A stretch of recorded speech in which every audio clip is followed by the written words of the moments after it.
नमस्कार दोस्तों, आज हम आपके लिए एक बहुत ही महत्वपूर्ण खबर लेकर आए हैं जो देश के करोड़ों सीनियर सिटीजन से जुड़ी हुई है। जहां लोकसभा में 18 अगस्त 2025 को एक तारांकित सवाल के जवाब में वित्त मंत्री निर्मला सीतारमण ने स्पष्ट कर दिया है कि फिलहाल सरकार के पास 70 साल से ऊपर के सीनियर सिटीजन को 25 लाख रुपए तक के इनकम टैक्स छूट देने का कोई भी प्लान नहीं है।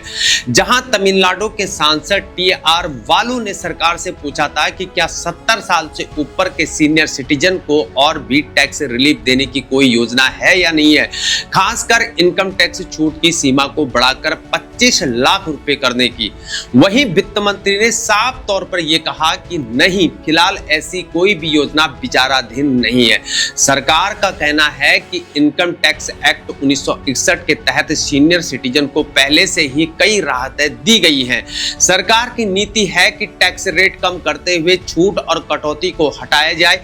इसी के तहत 1 अप्रैल 2025 से नई टैक्स व्यवस्था को लागू किया गया है, जिसमें उदार स्लैब, कम दरें और ज्यादा रिबेट है। जबकि पिछले 5 सालों में 70 साल से ऊपर के सीनियर सिटीजन से इतना टैक्स वसूला गया है।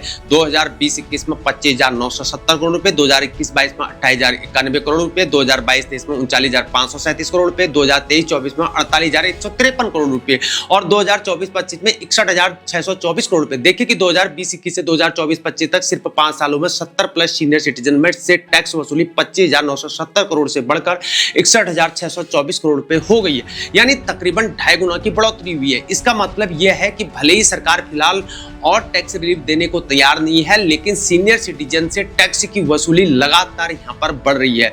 सरकार ने साफ कहा है कि टैक्स रेट या राहत से जुड़े फैसले नियमित बजट प्रक्रिया के द्वारा लिए जाते हैं और इसका नतीजा संबंधित फाइनेंस एक्ट में दिखाता है। तो दोस्तों, ये थी आज की खबर। अगर आप भी सीनियर सिटीजन हैं या आपके घर में कोई बुजुर्ग है तो यह जानकारी आपके लिए बेहद ही इंपॉर्टेंट और जरूरी है। वीडियो पसंद आया है तो लाइक करें और चैनल को सब्सक्राइब करना ना भूलें। बने रहे हमारे साथ, तब तक के लिए जय हिंद, भारत माता की जय।